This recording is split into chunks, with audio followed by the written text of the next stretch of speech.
Estamos ao vivo. Em Hamamatsu, no Japão, são exatamente 8 horas e 30 minutos do dia 4 de dezembro de 2020. Meus amigos, já estamos aí no último mês do ano, que esse ano termine logo, né? Os termômetros aqui em Hamamatsu apontam aí cerca de 13 graus, o tempo está meio nublado, com aquela garoinha que lembra um pouquinho São Paulo e aquele vento fraquinho, mas que é característica da cidade de Hamamatsu, no Japão, e que caminha para o início do inverno a partir do dia 21 de dezembro. Olá a todos da audiência, eu sou o Etsui Ishikawa, membro do Conselho de Cidadãos do Consulado Geral do Brasil em Hamamatsu. Seja bem-vindo e muito obrigado pela sua companhia e a costumeira atenção nas nossas lives, que fazemos sempre direcionados a você, objetivando levar informações e orientações importantes para o seu cotidiano. Sempre na ótima companhia do nosso presidente Heber Toyohashi e da secretária Adriana Sugino. Hoje nós temos um formato um pouco diferente, por ser um dia especial. Afinal de contas, temos o prazer de receber alguns dos nossos membros do Conselho de Cidadãos. Temos aqui hoje, e gostaria que acenasse aqui para nós, a Angelina. Angelina, tudo bem? Muito obrigado pela participação. Temos o Kodama, Tetsuyoshi Kodama. Obrigado, Kodama-san. O Matheus, direto do Brasil. Matheus, tudo bem? Muito obrigado pela participação. Os nossos agradecimentos a vocês pela deferência em participar desta nossa live, que terá esse formato um pouco diferente. E para receber alguém muito especial, o nosso convidado de hoje, que muito nos honra, é o Cônsul-Geral do Brasil em Hamamatsu, o embaixador Ernesto Otto Hubert, que, dentre outras, vai falar aqui conosco sobre a experiência diplomática, reflexões dos 30 anos da presença de brasileiros no Japão e os desdobramentos na área da educação, trabalho, saúde, envelhecimento e previdência, empreendedorismo e relações bilaterais, presentes e futuras. Bom, dito isso, como o nosso tempo urge, peço que rapidamente todos façam uma breve saudação, começando então com o presidente Heber Toyohashi, Adriana e depois os membros do Conselho. Com você, Heber. Bom dia, Brasil. Boa noite, Japão. Embaixador Ernesto Otto Hubert, é um prazer recebê-lo aqui na nossa página e é um prazer fazer esse trabalho juntamente ao Consulado Geral do Brasil em Hamamatsu. Obrigado pela participação hoje dessa live. Tenho certeza que todos da comunidade brasileira aqui do Japão dá todos os ouvidos ao senhor para que possa nos dividir essa brilhante experiência, essa brilhante vida diplomática que o senhor teve todos esses anos. Muito obrigado e seja bem-vindo. Boa noite a todos, bom dia. Adriana Sugino, secretária do Conselho de Cidadão do Consulado Geral de Hamamatsu. Gostaria de dar boas-vindas ao nosso cônsul-geral, embaixador Ernesto, e com a sua fala hoje tão importante, né, para nós. Seja bem-vindo, embaixador. Obrigada. Kodama-san, por favor. Boa noite a todos os membros. Boa noite, embaixador Ernesto Hubert. É sempre um prazer estar com o senhor, né? E hoje estou ansioso para ouvir o que o senhor tem a falar para nós. Do Brasil, direto do Brasil, Matheus. Boa noite, embaixador. Com muita alegria que eu estou participando dessa atividade e já iniciar agradecendo os seus esforços e seu trabalho. Muito obrigado. Angelina. Boa noite, Japão. Bom dia, Brasil. É com muito prazer que temos a honra de receber o embaixador Ernesto Hubert.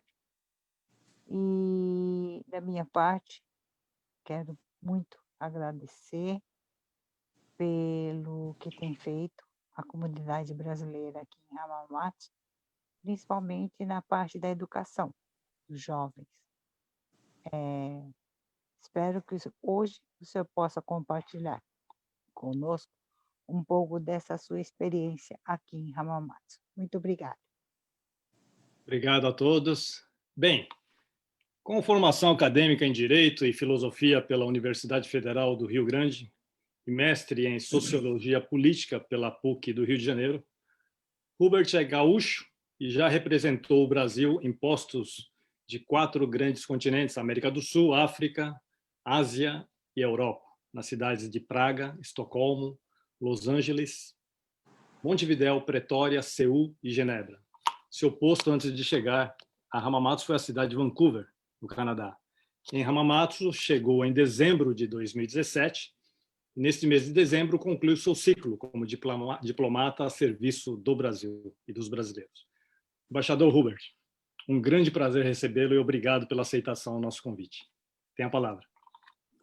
Obrigado a vocês, boa noite, bom dia ao Brasil. Eu é que agradeço essa oportunidade de falar mais uma vez e poder me dirigir à comunidade, aos membros do Conselho, principalmente nesse momento em que eu estou prestes a terminar a minha missão aqui e partir de volta para o Brasil, provavelmente daqui a algumas semanas. Então, é um prazer, uma alegria poder me dirigir a todos vocês e podermos conversar um pouco sobre a visão do consulado, sobre o trabalho que vem sendo feito em conjunto e espero poder, então, responder e trocarmos ideias sobre esses vários assuntos que temos tratado durante essa minha gestão aqui. Obrigado. Muito obrigado, embaixador. Bom, para quem já esteve em 4 continentes e chega com essa experiência, essa larga experiência ao Japão, muito provavelmente o senhor deve ter experimentado várias culturas, mas culturas muito diferentes, essa que nós vivemos, essa que o senhor viveu nesses últimos 3 anos, né? Eu gostaria de perguntar, assim, inicialmente, se culturalmente, o que causou maior dificuldade nesse seu exercício das funções como cônsul-geral do Brasil em Hamamatsu? Olha, eu diria que a rigidez protocolar japonesa dificultou um pouco um diálogo assim mais aberto, mais direto, e logo de início essa experiência foi um pouco difícil, porque eu não esperava que isso fosse acontecer.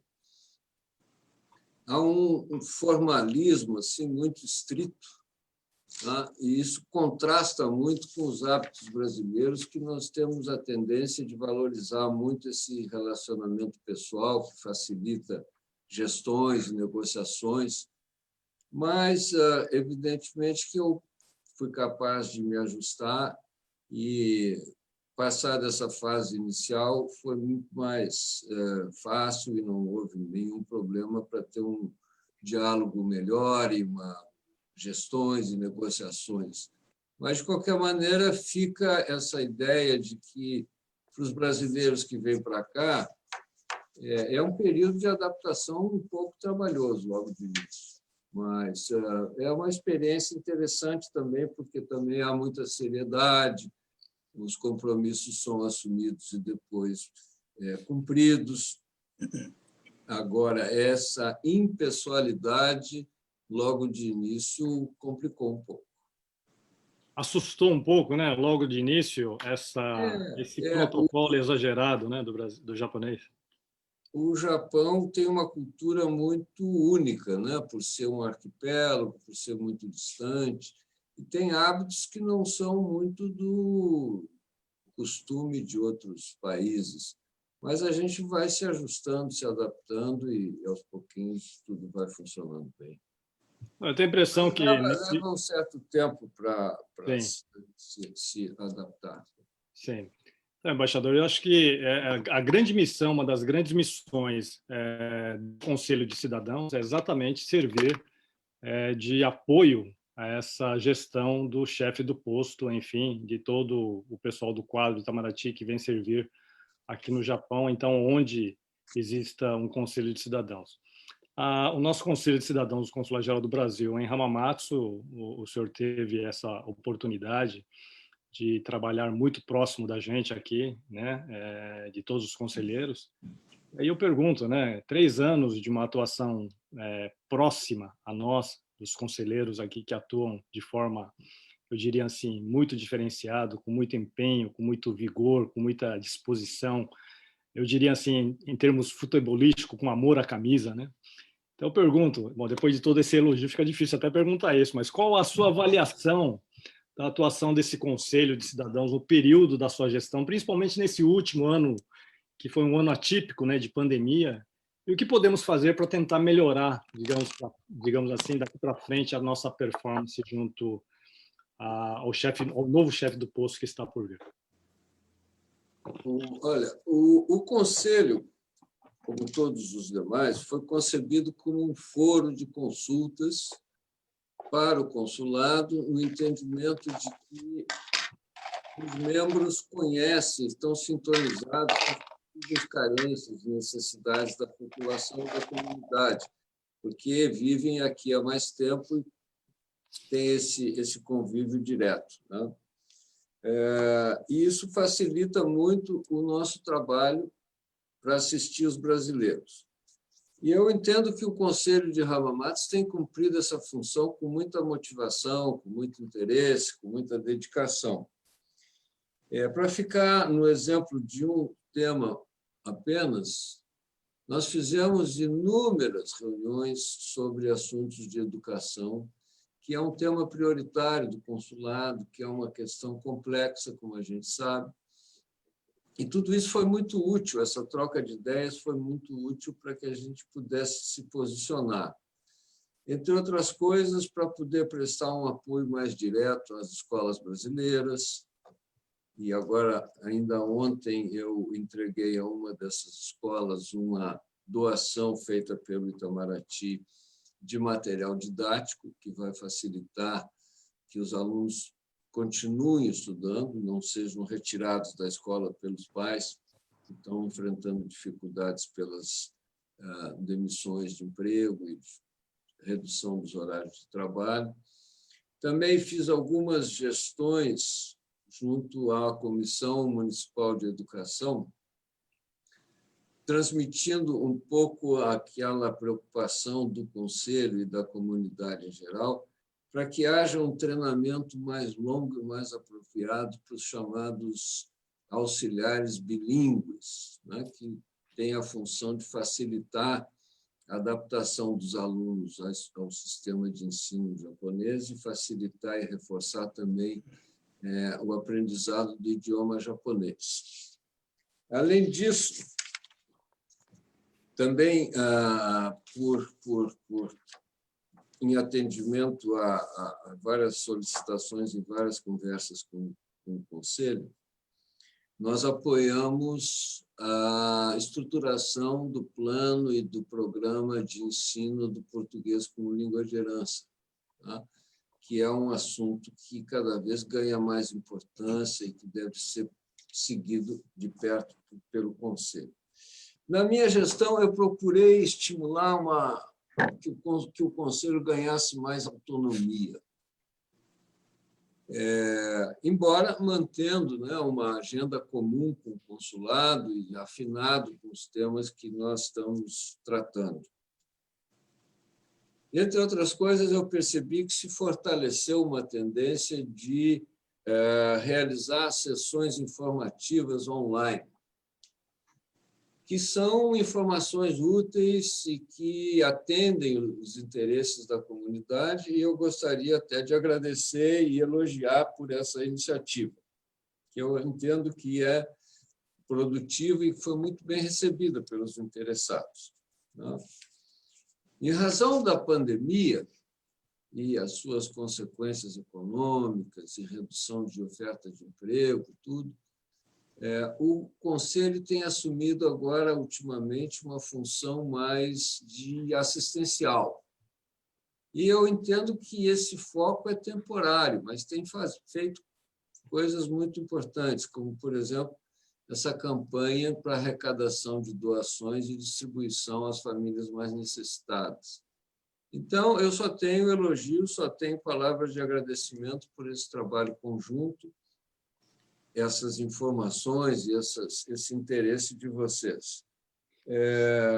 E acho que o Conselho é o foro apropriado para transmitir aquilo que a comunidade precisa, aquilo que ela está querendo. Como sugestão daqui para diante, eu diria que o Conselho pode ser um pouco mais propositivo, no sentido de nos provocar, de nos forçar a ter ideias mais inovadoras e mais audaciosas. Mas, de uma forma geral, eu agradeço muito porque tem sido um trabalho muito em conjunto e muito bem realizado e com grande disposição de todos vocês. Muito obrigado, embaixador. Eu só posso entender que essas suas palavras foram palavras de elogios, né? E, de certa forma, esse ano foi um ano extremamente atípico mesmo. Nós tivemos que descaracterizar um pouco as funções do Conselho para poder estar atendendo aí os anseios e as necessidades da comunidade. O senhor tocou em um assunto que a gente vai estar falando mais adiante, a educação, as questões de natureza social, enfim, a relação e o vínculo pessoal, né? Isso tudo, eu acho que caiu, na conclusão da sua carreira aqui, caiu, eu acho que como uma luva. Eu vou explicar o porquê. Eu estive explorando a sua trajetória e eu pude perceber o seguinte, se eu me permitir aqui, vou abrir um parênteses aqui, e no período de 1995 a 99, o embaixador Hubert foi chefe da assessoria de assuntos internacionais do Ministério da Saúde. Aí eu penso, uma conclusão própria, que o senhor teve, nesse momento, a inspiração para escrever essa obra Diplomacia Brasileira e os Temas Sociais, o Caso da Saúde. Eu li a introdução e os tópicos dessa obra e achei, na verdade, muito, mas muito atual, né? Os temas que foram ali focos há 20 anos atrás no seu livro. Pouca gente sabe, então é bom que vocês saibam, e se você me permitir, nós gostaríamos de colocar esse link na nossa página para poder fazer o download, para que vocês possam fazer essa leitura de cabeceira de cama. Bom, na verdade, assim, eu diria que você foi um visionário, né? Quando abordou, naquela época, 20 anos atrás, temas sociais, em uma época em que as questões eram tratadas de forma secundária dentro do contexto diplomático. Palavras suas. Né? Você viu uma evolução, abre aspas aqui, uma tendência mais geral de reformulação das concepções do desenvolvimento, que passaram a considerar a área social como um dos seus elementos essenciais e a enfatizar que qualquer estratégia para promovê-lo deve colocar as pessoas no centro das preocupações. Fecha aspas. Achei isso, li isso aí, achei sensacional. Eu acho que é exatamente isso que, no final, aí, na conclusão da tua carreira, o senhor veio a fazer. Né? Aquilo que o senhor escreveu há 20 anos atrás. Então, eu gostaria de deixar aqui registrado, para a gente continuar aqui o nosso papo. Eu acho que foi uma descoberta assim, extremamente importante, né? Eu não poderia, eu teria que estar compartilhando com todos vocês aqui e com milhares de pessoas que provavelmente estarão assistindo a esse depoimento, a essa live. Então, eu perguntaria assim, informando isso, né? Se o senhor quiser comentar alguma coisa a respeito desse livro antes, fique à vontade, por favor. Eu agradeço essa referência. De fato, aquele momento foi um momento muito inspirador, porque até então eu vinha trabalhando mais com assuntos conceituais, discussões intermináveis na ONU, e, de repente, eu me vi diante de assuntos que são muito mais imediatos e muito mais essenciais, né? Porque são assuntos de vida e de morte. E eu também tive a oportunidade de conhecer essa figura extraordinária que é o sanitarista, né? Que é aquela pessoa que tem uma formação na área médica, em que 90% se dedica a montar um consultório.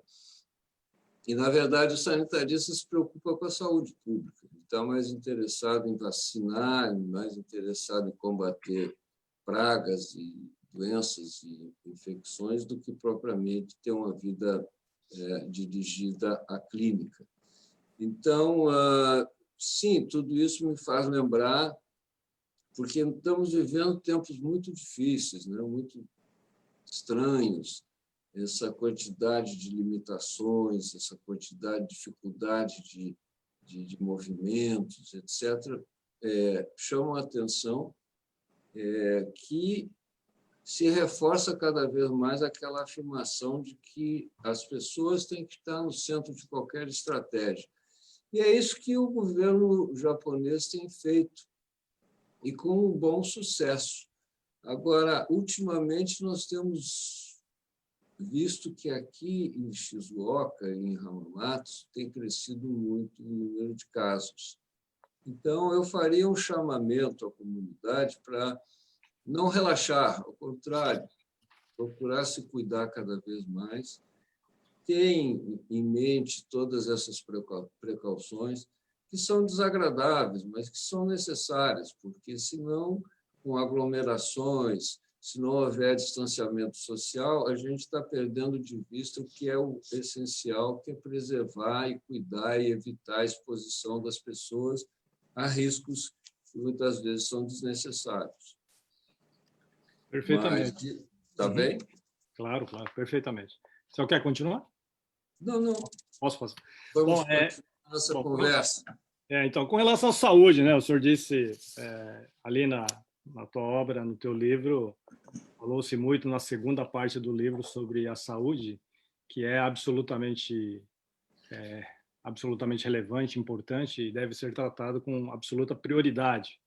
Ainda mais, por exemplo, na nossa comunidade, na terceira idade, né?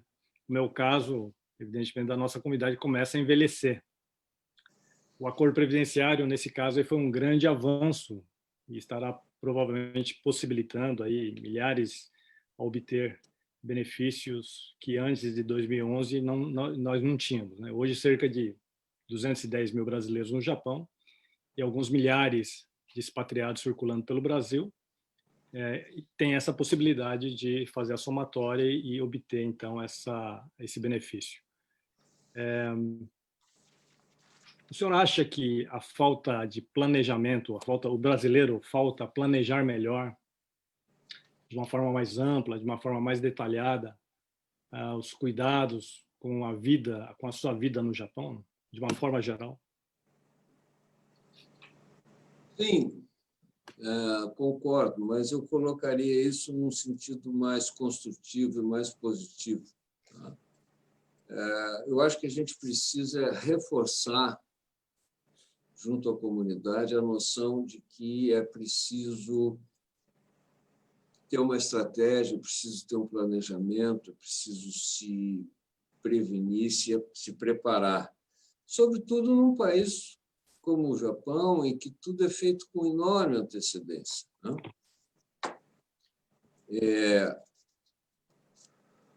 Deve-se levar em conta também que o valor médio de uma aposentadoria com base em um plano básico de previdência é insuficiente para a pessoa manter um padrão de vida razoável e também ter recursos para poder custear a sua assistência e os seus cuidados de saúde, que nessa época da vida tendem sempre a aumentar. Então, sim, eu acho que se deve fazer um chamamento, se deve avisar, se deve informar. E, entre outras coisas, eu sugeriria a leitura de uma cartilha que foi lançada recentemente pelo consulado nosso em Tóquio e que recolhe uma série de informações práticas. E também, doutor Ishikawa, eu recomendaria que as pessoas me procurassem aqui no consulado, na sua função de consultor jurídico, para ter mais informações. Entre outras coisas, porque houve uma mudança, né, recente, no sentido de que, se eu entendi bem, agora está sendo permitido a filiação e o pagamento de contribuições, tanto aqui como lá no Brasil, que antes não era possível.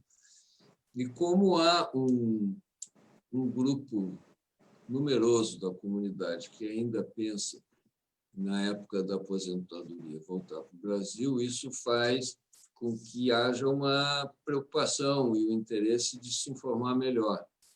De modo que, sim, eu diria que é preciso pensar, porque ninguém é eternamente jovem, né? Eu entendo que, logo de início, havia aquele plano de vir ao Japão, aqui ficar e trabalhar por um período relativamente curto e voltar para o Brasil. Então, nesse momento, a prioridade era tratar de ter o maior salário possível e qualquer desconto da Previdência seria uma redução desse salário, portanto, não havia interesse. Mas a gente percebe que há cada vez um grupo maior da comunidade que tem planos de se estabelecer permanentemente aqui. Então, eu acho que vale a pena ter um plano de previdência talvez mais ambicioso, com uma cobertura mais ampla, ainda que isso signifique uma certa redução no salário líquido no fim do mês, porque, como você disse, a percentagem de brasileiros acima de 50, 60 anos está aumentando muito rapidamente. Se nós pensarmos que já fazem 30 anos a presença da comunidade aqui, mais aqueles que vieram já com uma certa experiência, somando tudo, a gente chega a um momento em que há cada vez uma parcela maior da comunidade que precisa ter essa preocupação. Perfeito. Só farei um parênteses aqui, só para fazer uma nota, a nossa colega e membro do conselho, a Fabiana, que não pôde estar presente hoje, ela faz um comentário dizendo que as palavras do embaixador Robert são extremamente importantes para nos fortalecer como pessoas e como conselho, né? E ela concorda muito com a sua fala e nos encorajando, inclusive, a nos ousar, né? Então, muito obrigado. Ela faz um agradecimento ao embaixador.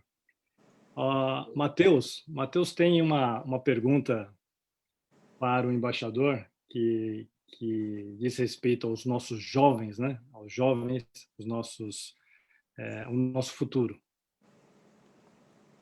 Vamos lá, Matheus. Boa noite, embaixador.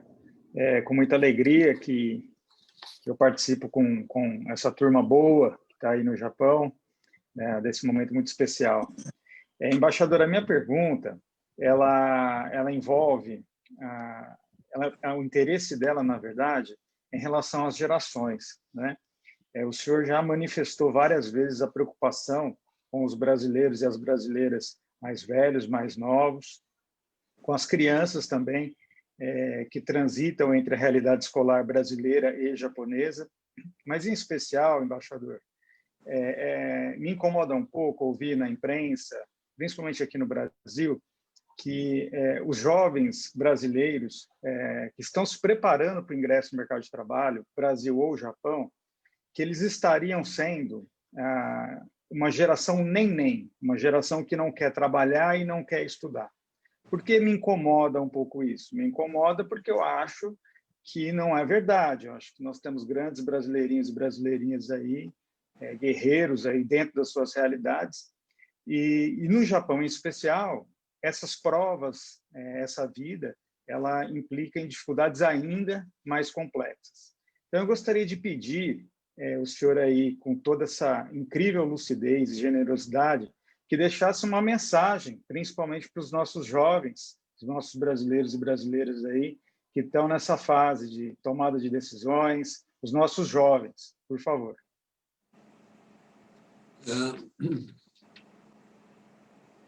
Eu, antes de fazer uma recomendação, eu gostaria de fazer uma reflexão aqui muito curta. Eu concordo totalmente quando você diz que incomoda essa visão da oportunidade desperdiçada. Eu não concordo com isso, não é uma oportunidade desperdiçada, porque a oportunidade desperdiçada significa um sentido negativo, como se houvesse um desinteresse, como se houvesse um desânimo, como se merecesse críticas. E, na verdade, não é assim, porque a gente tem que pensar que é uma tarefa muito difícil vir para um outro país, assimilar e se adaptar a uma outra cultura, aprender um novo idioma, e no caso do Japão, aliás, é dificílimo, né? Se habituar a novos métodos de ensino, novas regras de disciplina, enfim, é tudo uma exigência grande. E o que eu noto, ao contrário, é um claro aumento de interesse em continuar os estudos depois de terminado o ensino médio. Há certos casos assim de expressivos, de gente que se destaca, mas eu estou falando mais no sentido geral. Eu diria que não há necessidade que todos decidam por uma carreira acadêmica, por uma profissão acadêmica, por um curso exatamente muito exigente, porque a gente tem que considerar com realismo que muitos desses jovens já trabalham, porque eles têm que ajudar a família, porque eles têm que ter renda própria. Então, eu sou muito fã e sou muito favorável a um ensino de uma capacitação técnico-profissional. E tenho procurado fazer isso, tenho visitado algumas escolas, tenho conversado com os brasileiros e brasileiras que estão no ensino médio e tenho procurado motivar para que eles façam isso. Seja para ingressar numa universidade ou num curso profissionalizante no Japão, seja para fazer um curso de ensino superior através do ensino à distância, né? Que tem vários polos e várias oportunidades aqui no Japão. E como recomendação, eu vou me arvorar a dizer o seguinte: gente, vocês têm que estudar mais. A ideia clara e simples é essa. As pessoas o estudo é o caminho, é o meio adequado e apropriado para poder se qualificar e, com isso, se habilitar a competir por empregos estáveis, com uma remuneração boa, e, com isso, ter um padrão de vida muito melhor. Não há nenhum demérito aqui no fato de que os mais veteranos foram trabalhar em áreas mais difíceis. Mas, se houver opção, e a gente está vendo que essas crianças estão cada vez mais com um nível educacional mais alto, por que não procurar novos caminhos e novas escolhas? Então, a mensagem clara é essa: estudem. Estudem, continuem, façam força, se esforcem. E eu estou notando que há uma seriedade, há uma tendência nesse caminho, né? E de maneira que daqui a 5 ou 10 anos, quando eu voltar a visitar o Japão, eu já não vou precisar destacar só 2 ou 3 ou uma meia dúzia da comunidade. Eu vou poder dizer que a comunidade, em geral, está cada vez se inserindo de uma forma mais qualificada e representando mais, tendo mais opções para escolher quando tiver que se dedicar a uma profissão. Além de tudo isso, tem também o lado da realização profissional, né? E tem o lado do pertencimento também, que é uma coisa importante, porque aqui, às vezes, há essa tendência, as pessoas ficam muito distantes das suas raízes, das suas origens, e ficam um pouco perdidas, mas tendo uma profissão, se inserindo, tendo um pouco mais de convívio com os locais, também se sente mais querido, mais, enfim, tendo um papel social mais relevante. Então, a mensagem é essa: força, dedicação, concentração e muito estudo, porque é o caminho melhor. Perfeito. Embaixador, tem uma pessoa que nos acompanha aqui, o João Paulo Shinohara. Ele, na opinião dele, ele acha que os jovens, nos dias de hoje, talvez não estejam preparados. Aí eu iria até mais a fundo, né? De quem é essa responsabilidade? Isso a gente pode estar discutindo um pouquinho mais adiante, mas assim, os jovens não querem fazer muitas coisas, não querem estudar, não querem nada, enfim, é a opinião dele. Mas, linkado a isso, existem muitas exceções, como o senhor mesmo disse. A educação é absolutamente prioritária. Desculpa, Matheus, está respondida a pergunta, né? Ok. A educação das crianças e dos jovens aqui são temas extremamente recorrentes.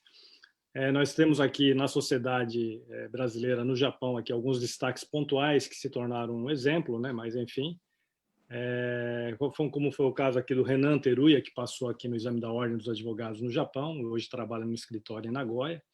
Um outro jovem que recentemente é natural de Mato Grosso, Yuji Shimada, que concluiu o curso de medicina em Shiga e hoje faz residência. E em contraste a tudo isso, eu ia perguntar isso, mas vou mudar o final da pergunta, em razão do seu posicionamento nesse momento. E em contraste a tudo isso, quase que a totalidade fica pelo caminho, né? Não estou concordando com essa pessoa aqui, mas enfim, que acabam encerrando seu ciclo de ensino, no ensino fundamental, médio, e acabam prejudicando, digamos assim, uma melhor colocação no mercado.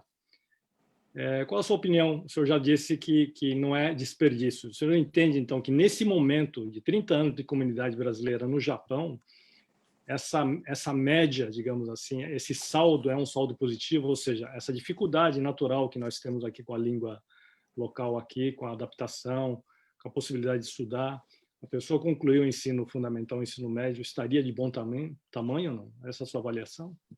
Não, a minha avaliação é que há dificuldades e o fato de que não há mais um número maior de estudantes no nível superior não se deve à preguiça, não se deve a desânimo, não se deve a desinteresse.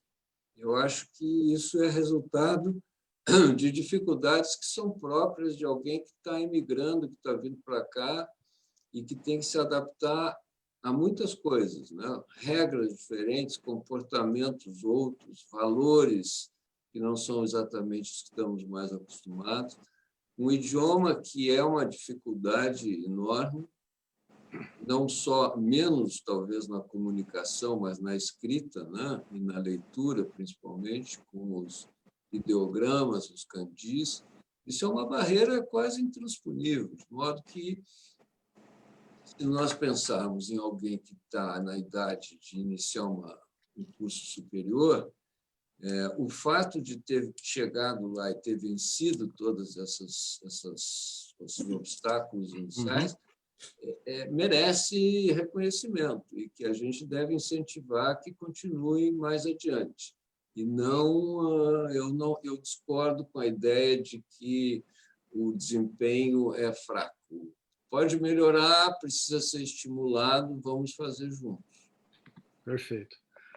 Nessa linha, embaixador, a nossa colega Ângela Aikawa, ela tem uma vertente interessante aqui.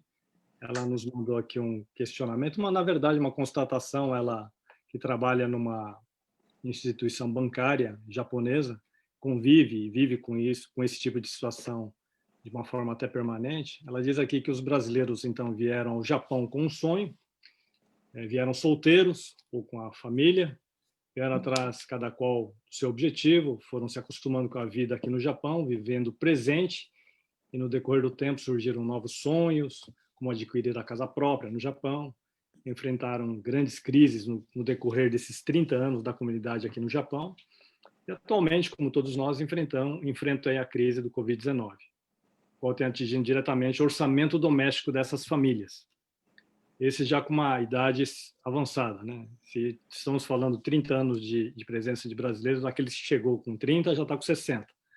Já está batendo na porta ali está virando o cabo da Boa Esperança. Então, com esse despreparo todo no planejamento financeiro, ela como agente bancária, muitos temas aí, né? Muitos temas ligados a financiamentos e educação financeira tem sido discutido dentro da própria instituição bancária, exatamente com o intuito de esclarecer melhor os jovens, né, os mais jovens, com relação a esse tipo de dívida. Mas esses que compraram, já numa idade avançada, estão passando essas dívidas para os filhos, né? E o que ela faz aqui, na verdade, é uma conclusão, né? Os pais fazem a dívida, os mais jovens gostariam de estudar, não têm condições de estudar porque acabaram assumindo, tendo que assumir uma dívida que os pais acabaram adquirindo. Ou seja, herdarão um patrimônio material lá na frente, em detrimento da educação. O senhor já pensou nessa questão, nesse quadro? É um quadro um pouco terrível para quem é jovem hoje, tem essa disposição, como o senhor bem disse, o próprio Matheus, essa disposição, essa vontade de estudar, mas muitas vezes essa vontade, essa disposição encontra um obstáculo criado dentro da própria família. Isso aí é um encargo pesado. Pesado. Né? E, de certa maneira, é um tema novo, né? Porque esse movimento de compra de casas e apartamentos aqui é relativamente recente. Antes da pandemia, eu lembro que o mercado estava muito aquecido, os brasileiros estavam muito interessados nisso. Mas é o que você disse, eu conheço uma pessoa que acaba de comprar uma casa para pagar em 35 anos e ele tem 54. Ou seja, ele terá que se preservar e cuidar bem da saúde para poder viver muitos anos e, com isso, honrar os seus compromissos. Então, ele deixa um encargo que talvez tenha que ser de responsabilidade de filhos ou netos, mas eu tenho a impressão que há mecanismos, né? A gente poderia explorar, inclusive fica aí um convite para uma tarefa para o Conselho, porque eu tenho a impressão que esses financiamentos são negociáveis, não que seja perdoada a dívida, mas que a dívida herdada por uma pessoa que tem outros objetivos nessa idade, talvez possa ser pensar em estender a dívida, ou se possa pensar em dividir mais parcelas, ou se pode fazer alguma coisa semelhante ao que se faz em outros países, como, por exemplo, passar a pagar depois da pessoa jovem ter conseguido um determinado nível de renda, ter conseguido um salário e um emprego mais estável que lhe permita, porque senão a gente está descobrindo um santo para cobrir o outro. A gente está deixando, da mesma maneira que isso é um sinal de prosperidade da geração mais antiga, mas está transmitindo esse compromisso para alguém mais jovem que deixa de estudar para pagar o que não me parece justo, me parece errado, mas que eu acho que não ou seja, reconheço que é uma dificuldade, mas eu acho que há formas de se poder conduzir, conciliar de uma forma menos onerosa para quem herdar esse compromisso. Uhum. Bom, eu diria que os financiamentos bancários aqui de longo prazo, de 30 a 35 anos, sobretudo nas questões ligadas a financiamento de casa, de residência, está sempre linkado a um seguro de vida, né? Então, você quita o imóvel abreviando a sua vida. Ou seja, com o falecimento do mutuário, então ele acaba quitando essa dívida. Então, só pelo falecimento mesmo. Mas isso não é solução, né, evidentemente. Isso não é a melhor solução. Não é a melhor solução. Há alternativas melhores. Melhores, exatamente. Mudando um pouco de página, que o nosso tempo também não perdoa, o nosso colega aqui do Conselho, o Gondo, Kenji, ele faz uma abordagem aqui na questão trabalhista, né? No aspecto trabalhista. Ele diz aqui que, de acordo com o governo japonês, que está autorizando a entrada de mão de obra dos países asiáticos, Vietnã, Indonésia, Filipinas, etc., e por ser mão de obra mais barata, está ocorrendo em grande escala uma substituição nas fábricas, ou seja, em detrimento, muitas vezes, do brasileiro, que ganha um pouco melhor, ocasionando, então, desemprego da comunidade, uma boa parte da comunidade brasileira.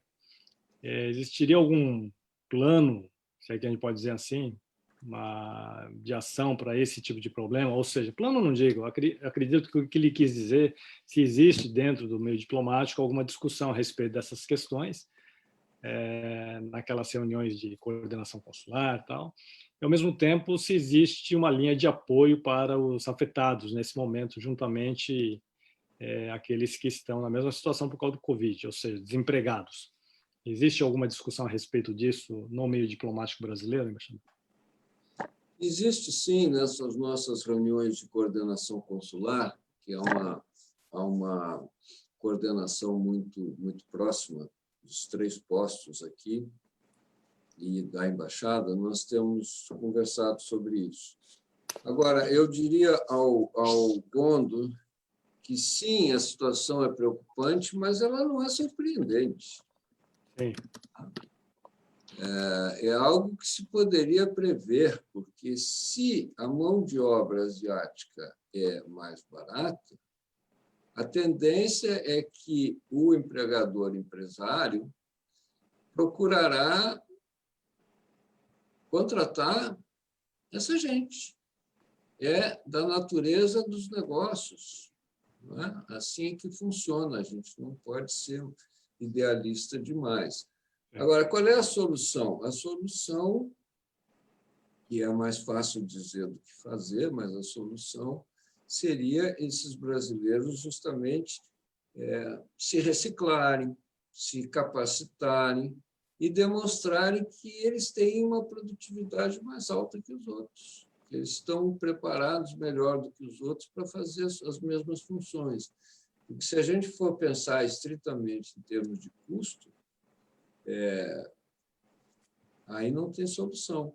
Uma outra possibilidade que eu escuto também, que pode ser menos agradável para os brasileiros, mas parece ser também uma verdade, é que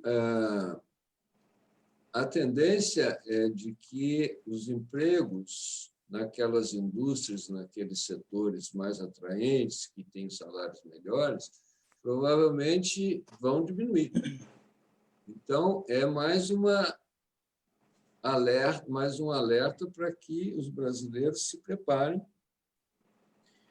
e se habilitem a disputar empregos em áreas não convencionais e que não são da sua preferência, né? Que talvez até com salários menores. Mas é assim que funciona. Isso aí, o governo brasileiro, com uma certa dificuldade com as restrições orçamentárias conhecidas, está conseguindo fazer lá uma distribuição de um auxílio temporário, né? Agora, eu acho que politicamente é inviável pensar que o contribuinte no Brasil seria, estaria financiando a questão dos trabalhadores brasileiros no Japão, que, teoricamente, estão numa situação melhor. Sem dúvida nenhuma. Então, eu acho que uma solução do tipo institucional, de uma política ministerial para resolver através de um plano de ação, isso é um pouco exagerado. Eu acho que cabe aos brasileiros se darem conta que há uma competição maior e se reciclarem, se capacitarem para isso, para mostrar que eles são melhores que os outros e, portanto, mesmo custando mais, a produtividade compensa. Exatamente, é a tal inserção da comunidade definitivamente na sociedade japonesa. Se faz através da compreensão da cultura, da própria educação, que a gente vem falando há muitos anos, né? que capacita, né? Que viabiliza, que dá as credenciais para que esse trabalhador seja um trabalhador diferenciado e que saia do convencional e possa estar atuando em outro segmento que não esses mencionados aqui pelo Gondo. Muito bem. A Adriana gostaria de fazer uma pergunta, Adriana. Sim. Embaixador, eu gostaria de perguntar para o senhor. Eu sei que na gestão do senhor, o senhor foi um grande apoiador do português como língua de herança. No entanto, a comunidade brasileira no Japão deu um salto nesse assunto muito grande internacionalmente, tanto aqui também com a divulgação do PLH, do português como língua de herança, com o apoio na gestão do senhor.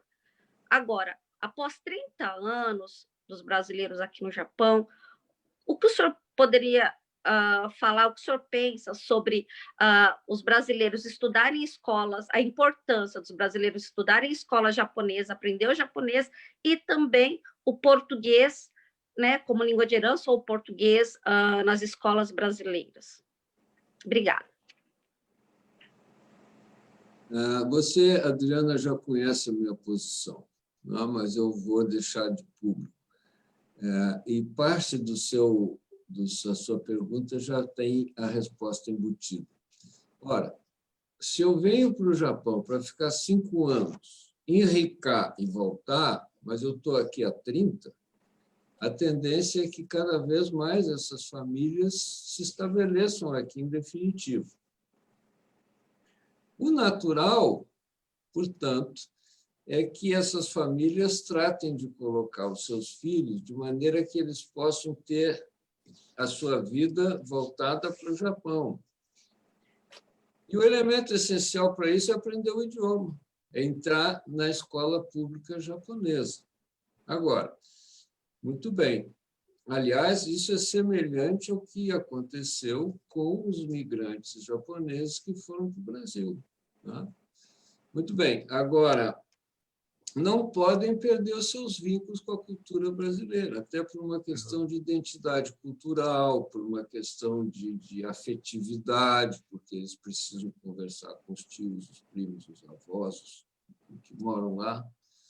Então, a resposta simples para a sua pergunta é a seguinte: estuda na escola japonesa e aprende português como língua de herança. Essa é a fórmula inevitável. Né?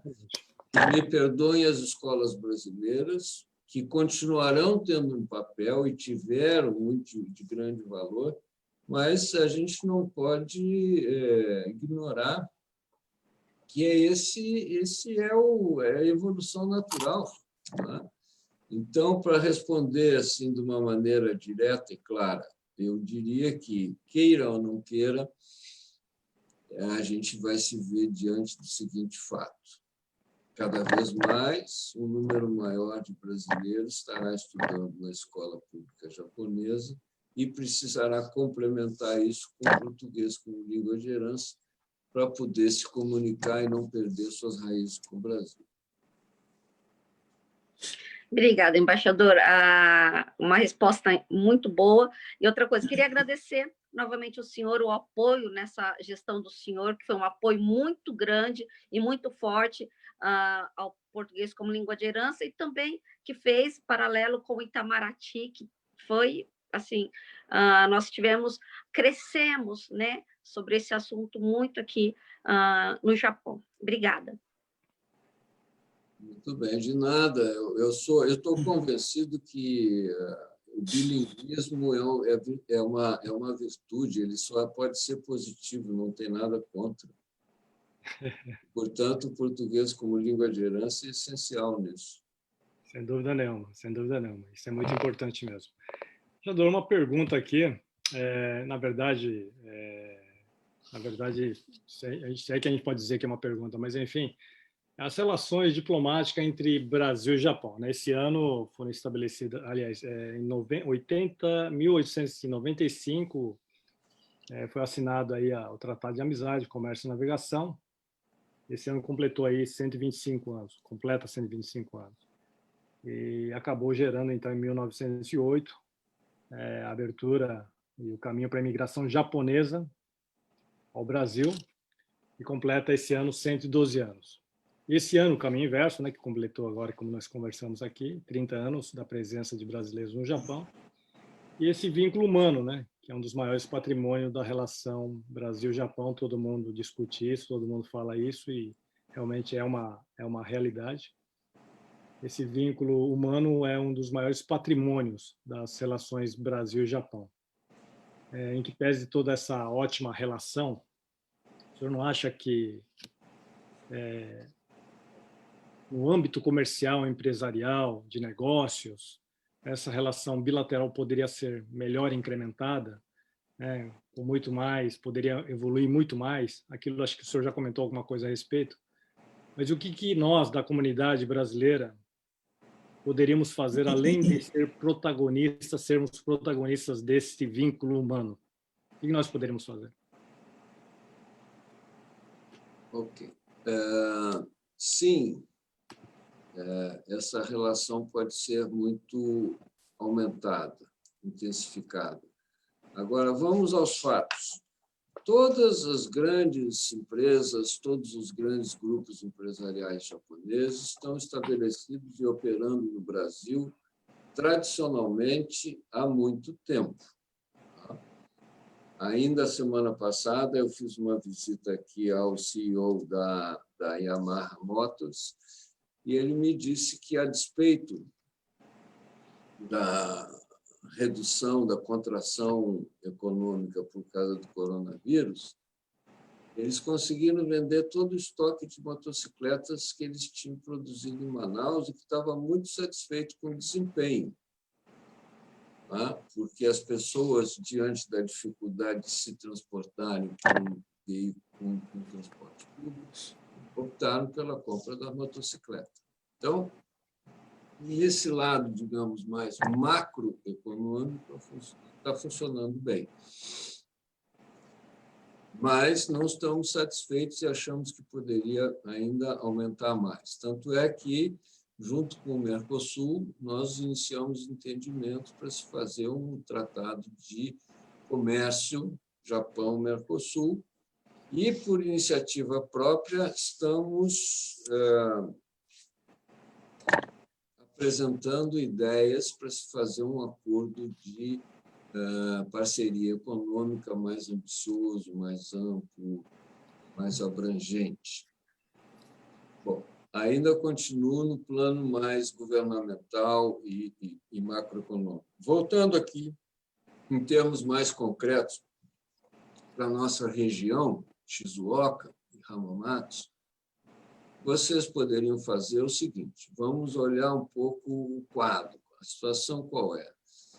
Nós temos aqui grandes grupos empresariais sediados na área e temos milhares ou centenas de empresas médias e pequenas que fornecem serviços e fornecem insumos para esses gigantes.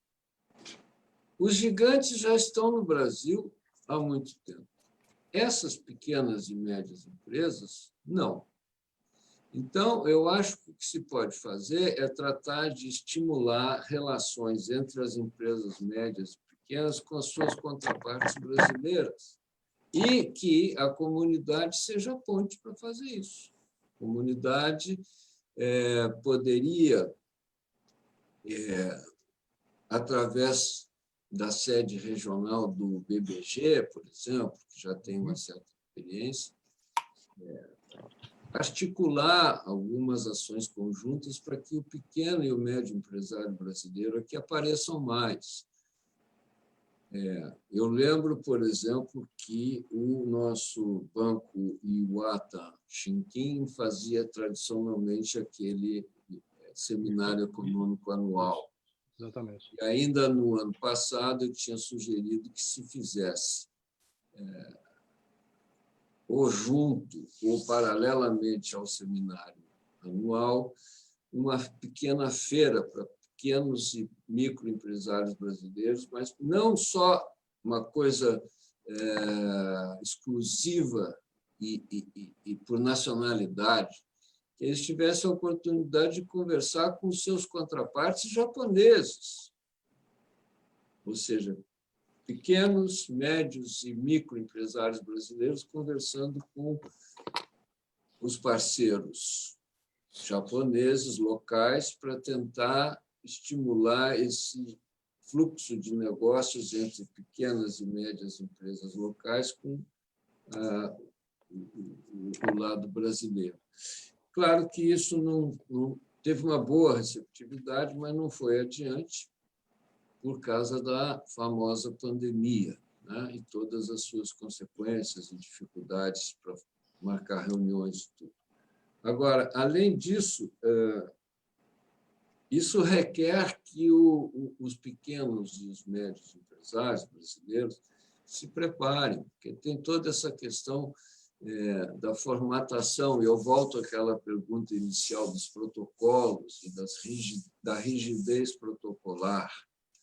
Ou seja, você não pode pegar meia dúzia de mercadorias, botar embaixo do braço e sair vendendo por aí. Tem que ter uma certa etiqueta empresarial, tem que ter uma certa forma de se comportar, que certamente o Weber conhece muito bem, tem muita experiência.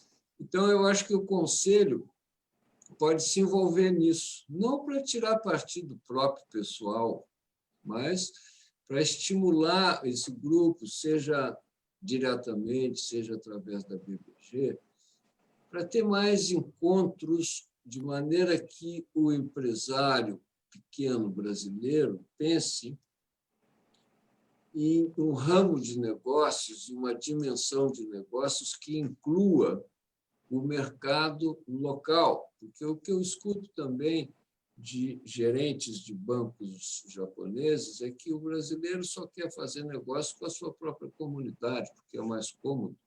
Mas tem que tirar um pouco, acabar com essa mentalidade, que é muito estreita, né?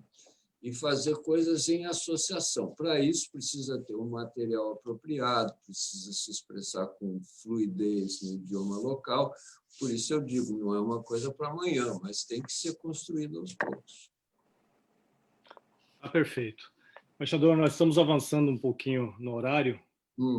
Eu peço desculpas, mas já estamos caminhando aqui para o final. Eu gostaria de saber se os nossos membros aqui do Conselho, se alguém gostaria de se manifestar, antes da gente caminhar para o encerramento, porque se a gente deixar aqui, a gente fica até meia-noite conversando aqui, né, nesse papo super agradável e instrutivo aí do nosso embaixador. Alguém gostaria de falar? Não? Tranquilo? Vamos lá, Kodama-san. Embaixador Ernesto, desde dezembro de 2017, né, que o senhor assumiu esse posto, esse mês completa 3 anos, e a sua partida vai deixar muita saudade para nós. E, ao mesmo tempo, ficamos felizes pelo senhor estar a começar um novo ciclo da sua vida, né, no Rio de Janeiro. E, na verdade, esse ano seria o ano da Olimpíada de Tóquio. E o senhor estaria à frente do comando, né, para receber os atletas brasileiros que estabeleceriam a base de treinamento aqui em Hamamatsu. E com essa partida para o Rio de Janeiro, né, se possível, eu gostaria de pedir que o senhor mantivesse contato, né, com a Comissão Olímpica Brasileira e as associações esportivas envolvidas, né, para que, quando esse ano que vem realmente tiver a Olimpíada, pudermos receber eles, né, que eles venham preparados, né, e nós que vamos receber eles, né, poder recebê-los bem, né. E em relação ao futuro da comunidade brasileira no Japão, eu pessoalmente, 30 anos morando aqui, eu sempre tentei divulgar a importância da integração dos brasileiros dentro da sociedade japonesa, né?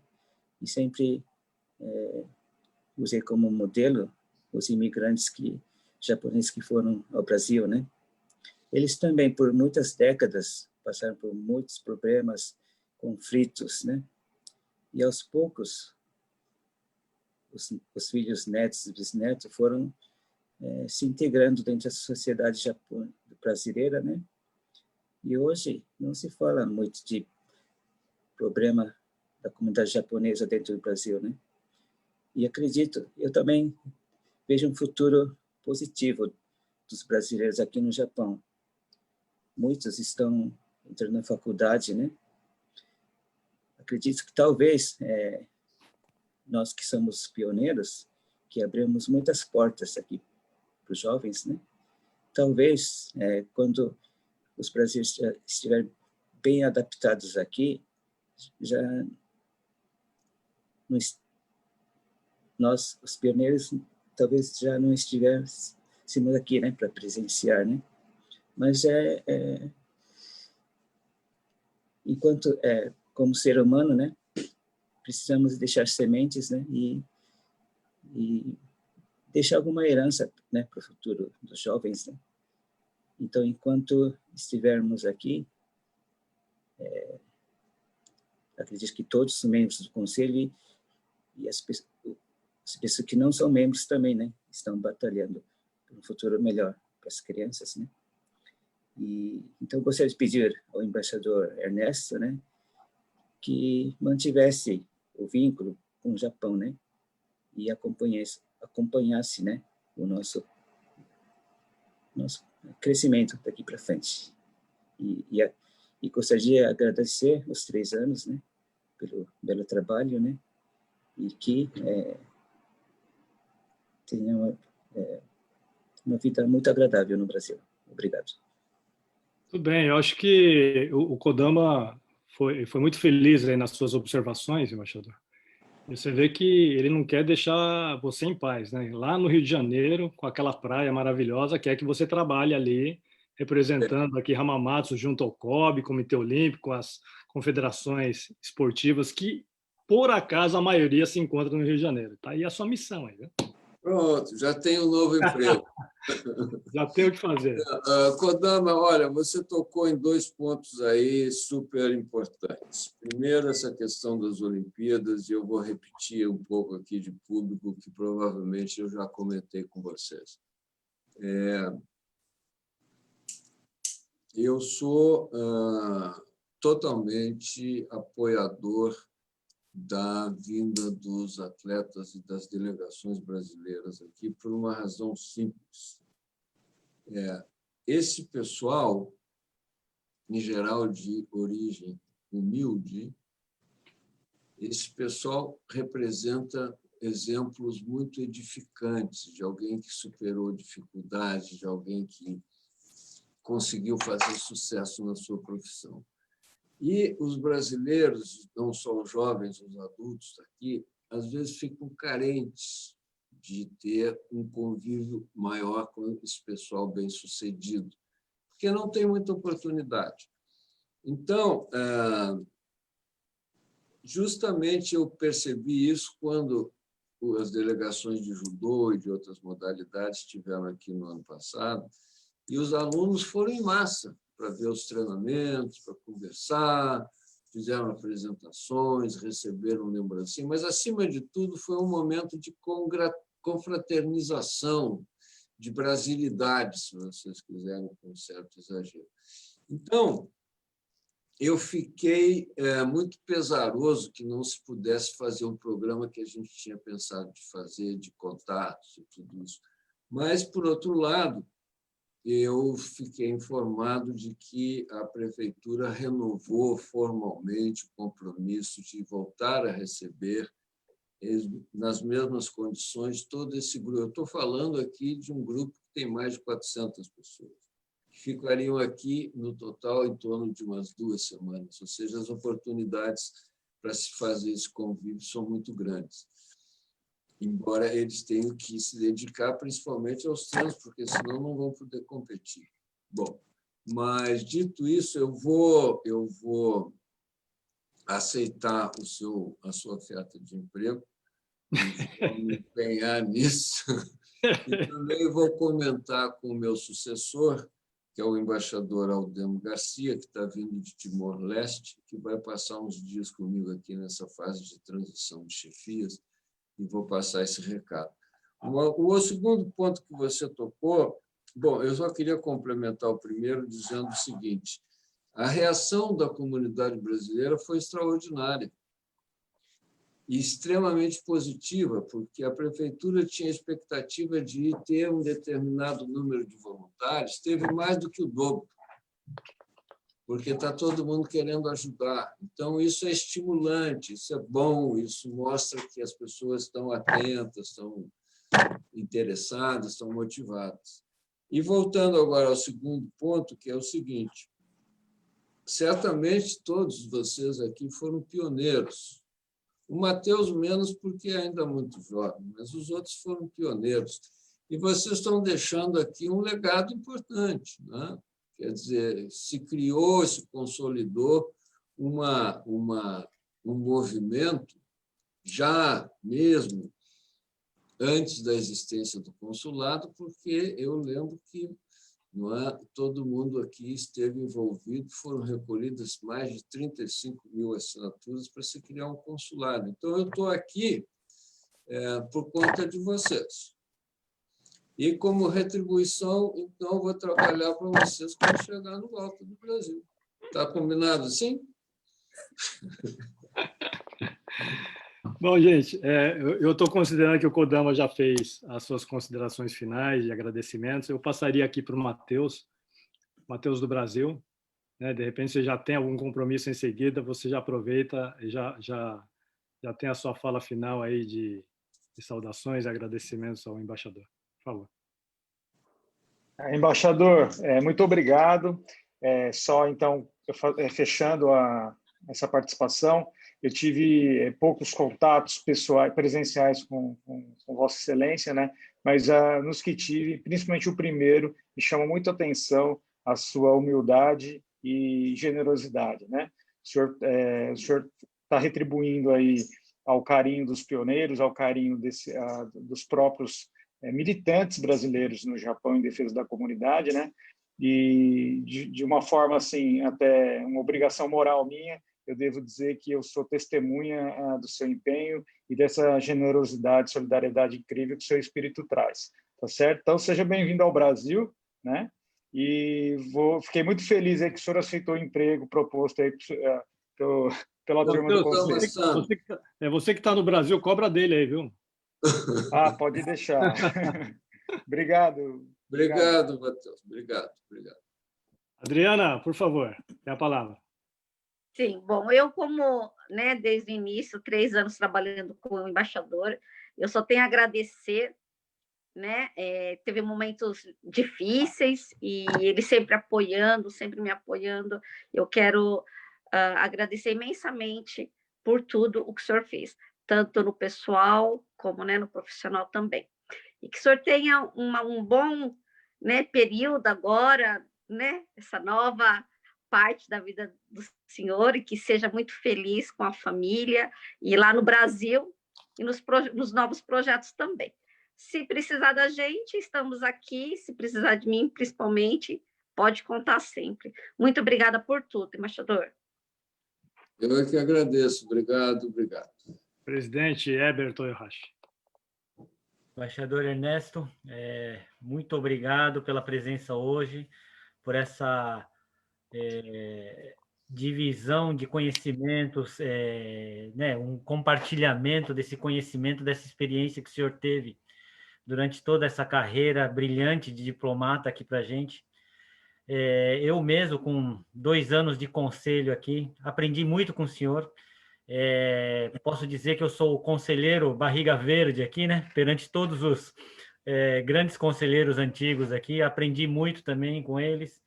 E eu tenho certeza que esse, né, norteio que o senhor deu para mim poder tomar a frente como presidente do conselho foi de muita valia, e com certeza daqui para frente, com todo esse conhecimento adquirido através de vosso ensinamento, com certeza eu vou tentar fazer a minha gestão final aqui à frente do conselho, para que possamos dar o maior apoio e total progresso à nossa comunidade aqui brasileira aqui no Japão.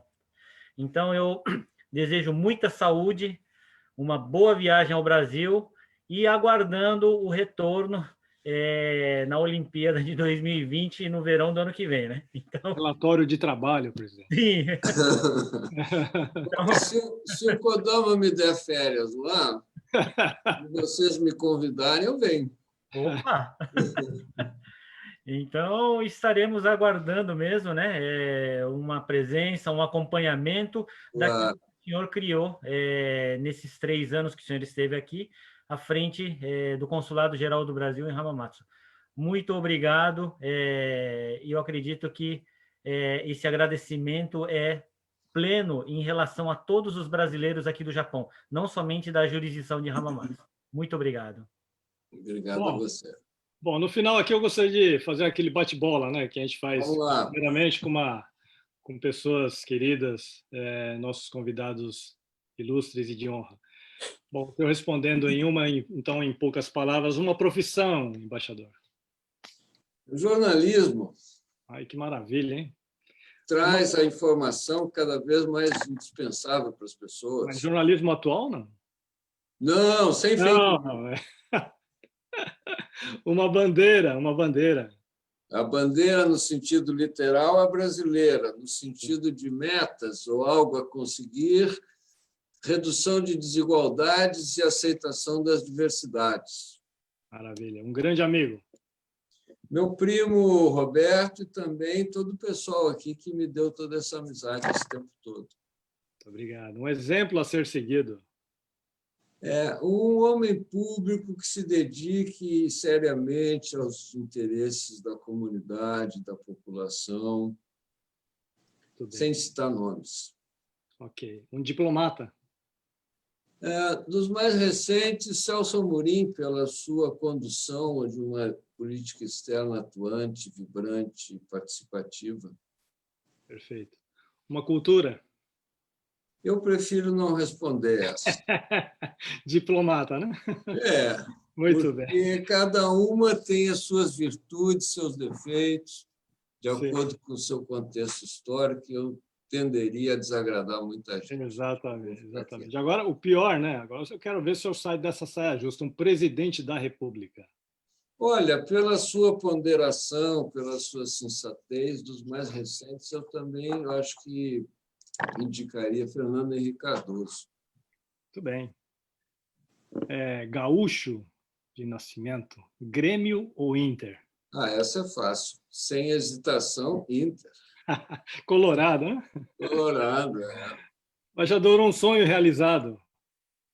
Conhecer o mundo, conhecer as diversas culturas, ter essa experiência toda, ter essas oportunidades, ter convivido com tanta gente, com feito tantos amigos. E algum sonho a ser realizado ainda? Sim, claro. Procurar cada vez melhorar mais, procurar ajudar as pessoas, porque agora está no meu momento de, como eu disse antes, retribuir, né? Eu todo o tempo, toda a minha vida escolar, eu fiz em escolas públicas. Então, agora eu estou pretendendo ser voluntário para retribuir em algumas coisas que o Brasil tanto precisa, com todas essas desigualdades, todas essas diferenças. Né? Kodama, ele chancelou o teu pedido. Viu? Acabou de falar. Embaixador, 2020. Tempos estranhos e difíceis, que precisam ser superados com solidariedade e esperança. Vamos virar a página, né, embaixador? Vamos. Bom, por fim, o brasileiro no Japão, e aproveitando já a sua mensagem e as suas considerações finais. O brasileiro no Japão é motivo de orgulho. O brasileiro no Japão se esforça, se dedica, é reconhecido como um trabalhador honesto, um trabalhador sério, e passa por muito trabalho, por muita dificuldade, está avançando, está progredindo. E volto, então, como mensagem final, repetir naquilo que eu tenho sido insistente. Estudos, educação. Né? Nem todo mundo precisa ser doutor, mas todo mundo precisa se qualificar para cada vez ficar numa situação melhor. Então, a minha recomendação é essa. Eu sei que não é muito da nossa tradição, mas procure ter um envolvimento com a comunidade mais intenso, procure se reunir mais, procure estar mais juntos. Eu acho que isso aí é importante, embora não seja muito desenvolvido, principalmente se a gente pensar e comparar com o Japão. Muito bem. Muito obrigado. Muito obrigado a todos que nos acompanharam nessa live. De certa forma, foi um bate-papo, mas do fundo do coração foi uma pequena homenagem que nós gostaríamos de ter prestado, acredito que conseguimos, ao embaixador Hubert. E eu gostaria de, no finalzinho aqui, embaixador, eu li muito sobre diplomacia e tal, não poderia deixar aqui de citar, achei muito profundo o que eu li, do José Maria da Silva Paranho Júnior, Nosso Barão do Rio Branco. Ele dizia assim, que na vitória diplomática, o ideal é que o outro lado também ganhe. De maneira simplista, costuma-se dizer que, na guerra, o objetivo é a destruição total do inimigo. Ora, na controvérsia diplomática, ao contrário, busca-se a vitória na negociação. Porém, com o cuidado de que o resultado final represente algum ganho para a outra parte. Isso não decorre da motivação caridosa, mas sim da noção que a vivência das relações internacionais ensina que a durabilidade e o pleno acatamento de um acordo dependem do grau de satisfação dos seus signatários. Bom, todos os diplomatas, assim como o senhor embaixador Ernesto Otto Hubert, que servem ou que serviram aqui nesse país, no Japão, deixaram a sua contribuição colocando aqui um tijolinho nessa estrutura para consolidar mais e mais a nossa relação. Esperamos que as relações diplomáticas Brasil e Japão estejam doravantes, coroadas com um ganha-ganha. Ganhamos nós, ganhamos o Japão, ganham todos, e que a comunidade brasileira, enfim, possa contribuir efetivamente como um facilitador dessa missão da diplomacia brasileira. Esse é o nosso desejo. Nosso muito obrigado, e eu diria até breve, afinal de contas, o senhor vai trabalhar para nós, né? Obrigado. Na próxima Olimpíada já venho aqui. Tomara que seja mesmo em 2021. Né? Um grande abraço. Muito obrigado. Também. Muito obrigado. Até mais.